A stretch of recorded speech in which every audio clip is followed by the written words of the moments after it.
Doctor Sharma, आपने natural hygiene के अंदर डॉक्टरेट की है, तो ये दूसरी जी। चिकित्सा पद्धतियों से कैसे अलग है? बाकी सारे पद्धतियों में रोगों का इलाज किया जाता है और नेचुरल हाइजीन में रोग का कोई अस्तित्व नहीं रखते। 3 पीढ़ियों से हमारे परिवार में किसी ने दवाई नहीं ली। पतंजलि ने निकाल दी है दवाई कोरोना की, तो आपका इस विषय में क्या कहना है? दवाई के जरिए उसके जो रोग के चिन्ह हैं और निशानियां हैं उसको मिटाना जो है वो साइंटिफिक नहीं है। रोग को अनुभव करके जो भी जितने भी निशानियां हैं उसको ना सोच करके सिर्फ स्वास्थ्य को बढ़ाने का तरीका अपना ले तो वो सब रोग से मुक्त हो सकते हैं। रोग जब आता है तो हमारे जीवन शैली को बदल करके स्वस्थ जीवन शैली में चलाएं और ये रोग आया हुआ रोग तुरंत चला जाएगा। नमस्कार, D5 चैनल हिंदी देख रहे दर्शकों का मैं वंदना स्वागत करती हूँ। आज हमारे साथ जुड़े हुए हैं डॉक्टर अरुण शर्मा जी, जिन्होंने की नेचुरोपैथी में नेचुरल केयर के अंदर डॉक्टरेट की हुई है। डॉक्टर शर्मा, आपका बहुत बहुत स्वागत है हमारे इस प्रोग्राम में। हमें बहुत खुशी है कि D5 चैनल में हमें बात करने का मौका मिल रहा है। आपके दर्शकों के साथ हम अपने विचार शेयर करेंगे। डॉक्टर शर्मा, आपने नेचुरल हाइजीन के अंदर डॉक्टरेट की है, तो ये दूसरी जी। चिकित्सा पद्धतियों से कैसे अलग है? बाकी सारे पद्धतियों में रोगों का इलाज किया जाता है और नेचुरल हाइजीन में रोग का कोई अस्तित्व नहीं रखते। रोग को स्वास्थ्य की कमी ही मानते हैं और स्वास्थ्य को बढ़ाने के लिए प्राकृतिक मार्ग से जो भी तरीका है उसको अपनाते हैं और जीवन शैली को और स्वस्थ जीवन शैली बनाते हैं। इससे स्वास्थ्य की वृद्धि होती है। जैसे ही स्वास्थ्य वृद्धि होती है रोग दूर हो जाते हैं, ऐसे हमारा मानना है।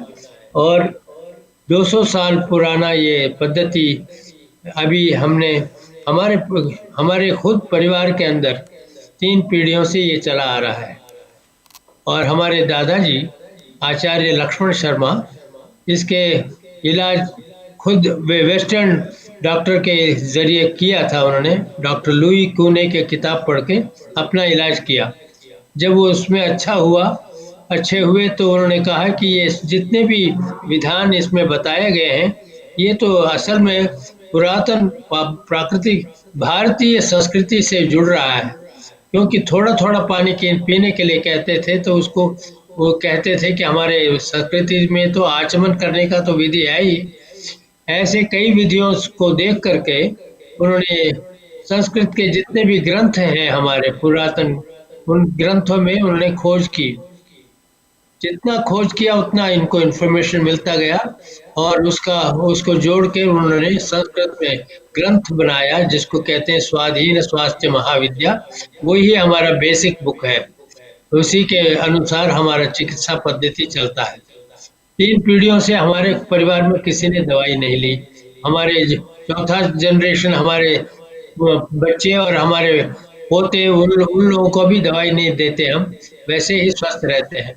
जब कभी बीमार हो जाते हैं तो उपवास कर लेते हैं, प्राणायाम कर लेते हैं, पानी पी लेते हैं, एक ही दिन में 2 दिन में ठीक हो जाते हैं। ये चिकित्सा पद्धति स्वास्थ्य को बढ़ाने का है। बाकी अन्य चिकित्सा पद्धति बीमारी से लड़ने का, बीमारी को ठीक करने का प्रयत्न करते हैं। आजकल ये बाकी कोरोना काल अन्य चल रहा है। हाँ जी, हाँ, बताइए ये बताइए अन्य प्लीज। चिकित्सा में जो अन्य चिकित्सा पद्धति में जो दवाई दे करके इलाज करते हैं उसमें क्या होता है कि हम निर्भर हो जाते हैं दवाई के अधीन हो जाते हैं। इसमें क्या होता है कभी भी दवाई नहीं लेना होता है, इसलिए हमारे अनुशासन को दोबारा चलाना पड़ता है। ये हमारे लिए हमेशा के लिए मदद करता है। आजकल कोरोना काल चल रहा है, तो ऐसे में कोरोना की दवाई भी निकल गई है। अब पतंजलि ने निकाल दी है दवाई कोरोना की, तो आपका इस विषय में क्या कहना है?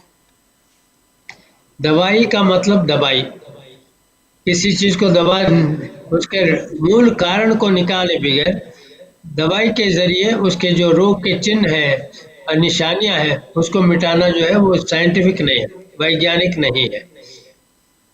लोगों को चाहिए क्विक फिक्स, इसके लिए दवाई निकाल करके उसको थोड़ी देर के लिए दूर करना वो साइंटिफिक नहीं है।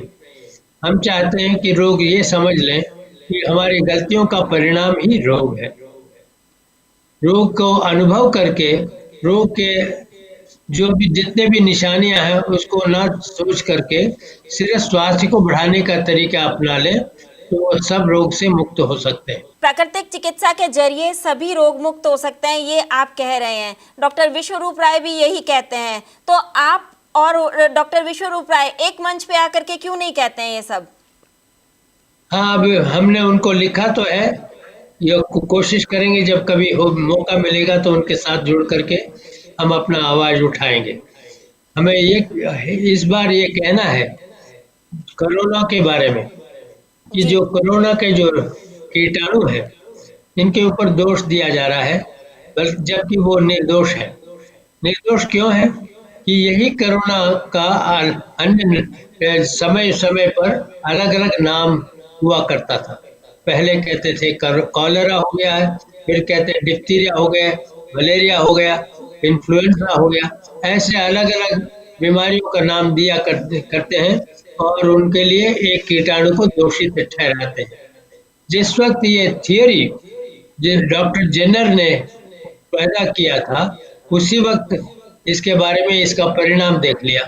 वैक्सीन के जरिए 40 और किस्म के असाध्य रोग पैदा हो गए और हर दवाई के पीछे लिस्ट दिया हुआ है कि इतने सारे साइड इफेक्ट्स हैं इसका। लेकिन कोई भी ऐसे उदाहरण बता दीजिए जिसमें प्राकृतिक चिकित्सा किया इसके वजह से और रोग आ गए, ऐसे कभी नहीं हुआ। क्योंकि प्राकृतिक चिकित्सा एक ही मार्ग है जो कि भगवान ने हमें दिया। ईश्वर ने सृष्टि करते वक्त ही हर जीव राशि को इतना काबिल बना दिया कि उनके शरीर की जो भी त्रुटियां हैं वो खुद ब खुद ठीक कर सकते हैं। जो इंसान ने मशीन बनाए, मशीन को ठीक करने के लिए और दूसरा मैकेनिक चाहिए जो कि इसको ठीक कर सकता है। लेकिन इसका जो शरीर के अंदर जो खराबी हो जाता है इसका मैकेनिक भी साथ ही दे दिया। गुरबाणी में ये कहा है कि सर्वनिवासी सदा अलेपा तो हे संग समाए काहे रे वन खोजन जाए। ऐसे कहते बाहर ढूंढने को क्यों जाते हो, जो भगवान है वो तुम्हारे अंदर है, वो हर रोग को ठीक कर सकता है। ऐसे गुरबाणी में कहा है और वेदों में कहा है, तैत्तिरीय उपनिषद में कहा है कि अन्नम ही भूतानाम ज्येष्ठम तस्मात् सर्वौषध। खुराक ही आपकी दवाई है, उसमें हर रोग का इलाज है। तैत्तिरीय उपनिषद में कहा है। भगवत गीता में इसका प्रूफ दिया है कि जो भी रोग होता है उसको ठीक करने के लिए मैं तुम्हारे अंदर हूँ। जितने भी जीव राशि है उनके अंदर परमात्मा बसते हैं। अहम वैश्वानरो भूत्वा प्राणिनाम देहमाश्रितः प्राणापान समायुक्तः चाम्यन्नम चतुर्विधम। अन्न को पचाने के लिए भी मैं काम करता हूँ, गंदगी को निकालने का भी मैं काम करता हूँ। वो सारे जो क्रिया जीव राशि को मालूम है। हर जीव राशि के अंदर एक इंटेलिजेंस है, एक सामर्थ्य है जिसके वजह से ये सारे काम हो रहे हैं।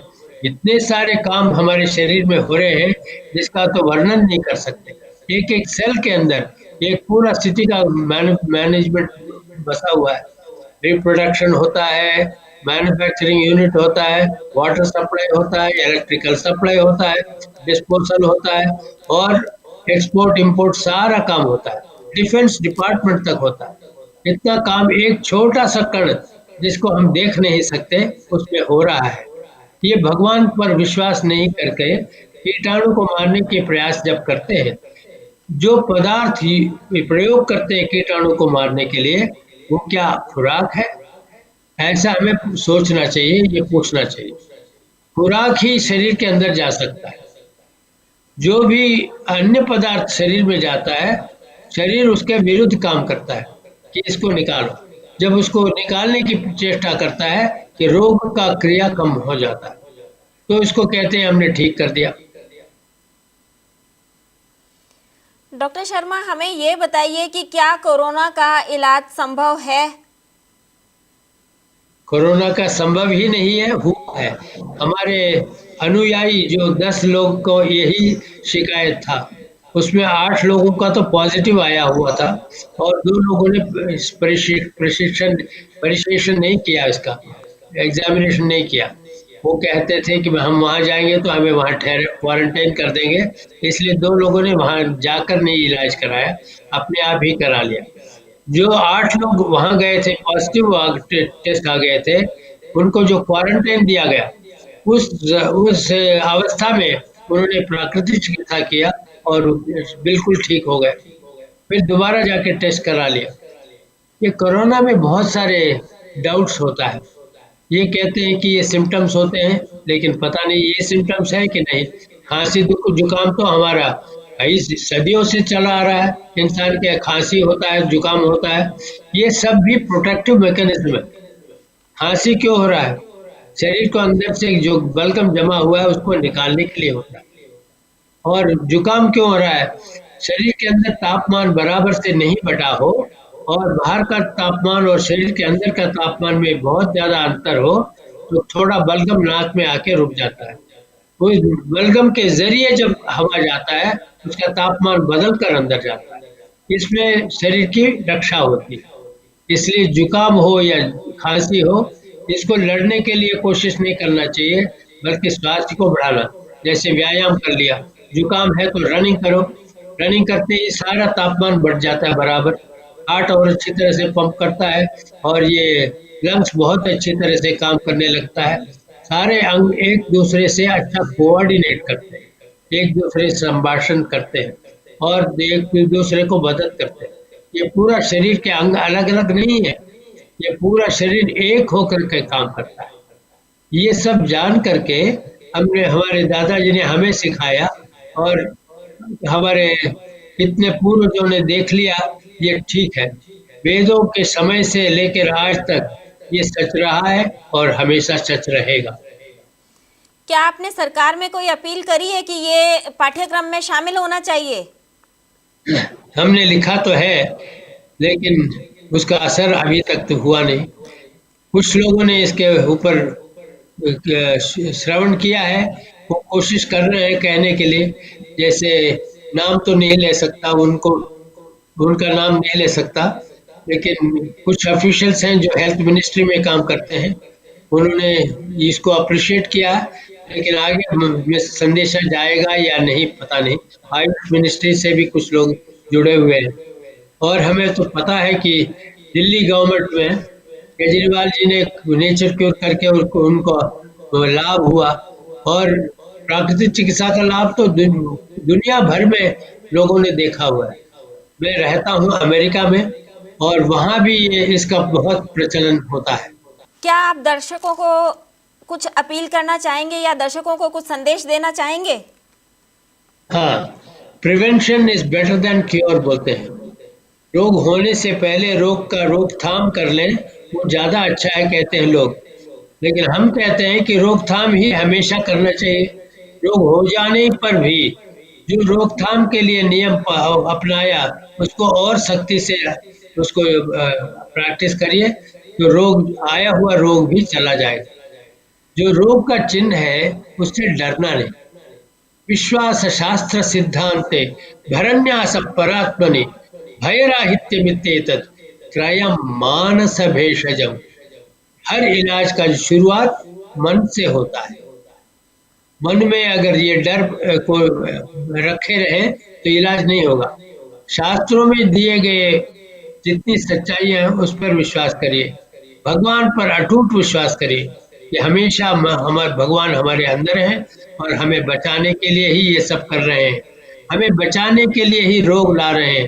रोग जब आता है तो हमारे जीवन शैली को बदल करके स्वस्थ जीवन शैली में चलाएं और ये रोग, आया हुआ रोग तुरंत चला जाएगा।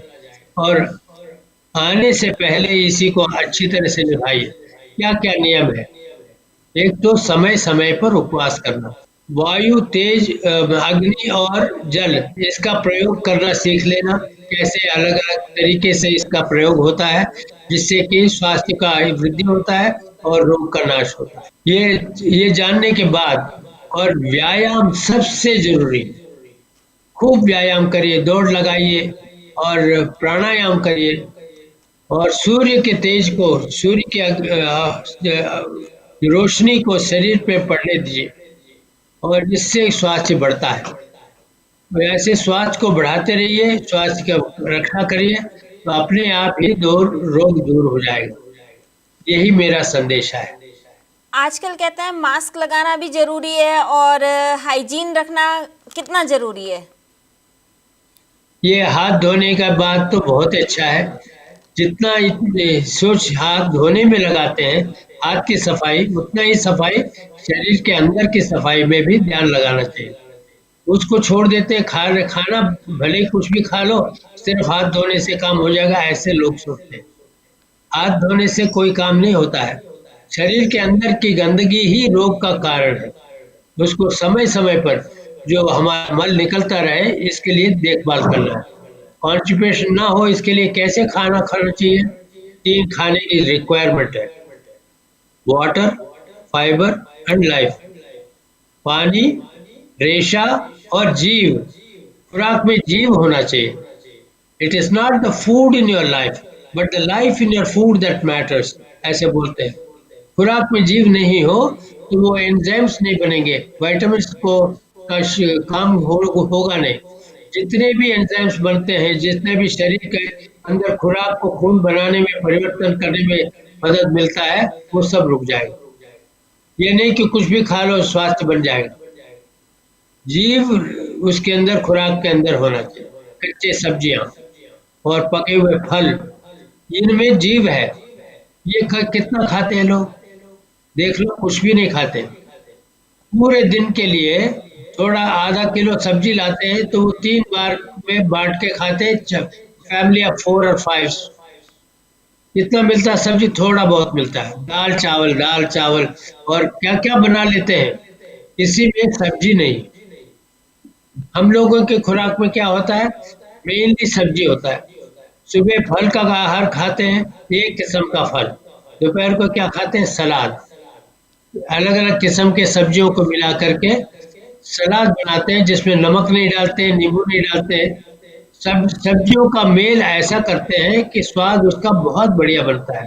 स्वाद ना बने तो 2 दिन के बाद नहीं खाएंगे लोग।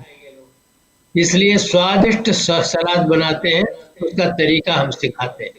उसके बाद शाम को हम पका हुआ खाना खाते हैं, क्योंकि तन के लिए 2 खुराक खा लो, मन के लिए भी 1 खुराक खाना चाहिए। तो अगर पका हुआ खुराक नहीं खाते हैं तो जल्दी ही एक ना एक दिन कहेंगे ये हमें नहीं करना है, छोड़ देंगे। इसलिए मन को भी रखने के लिए कुछ पका हुआ खाना शाम को खाते हैं। उसमें भी इतना बुरा नहीं पकाते हैं जिससे कि स्वास्थ्य खराब हो जाता है। हेल्थी कुकिंग के लिए भी क्लासेस चलाते हैं, जगह जगह में शिविर लगाते हैं। उसमें लोग सीखते हैं। बहुत कई बीमार लोग आते हैं जिनका इलाज 15 साल से हो रहा है, दवाई खा के कोई फायदा नहीं हुआ। वो लोग आते हैं और 1 हफ्ता शिविर में रहते हैं, बहुत लाभ हो जाता है। वो सीख लेते हैं दवाई के बिना कैसे जी सकते हैं। डायबिटिक के लोग आते हैं, बिना दवाई का rest of the life they can spend without any medicine. वही तरीके से arthritis, rheumatism, heart disease, hypertension, बहुत किस्म की बीमारियों में बिना दवाई का कैसे इलाज होता है, ये सिखाते हैं। डॉक्टर शर्मा, आप हमसे जुड़े, आपका बहुत बहुत धन्यवाद। हमें भी बहुत खुशी हुई। नमस्कार। अगले एपिसोड में आपसे फिर मुलाकात होगी, तब तक के लिए नमस्कार।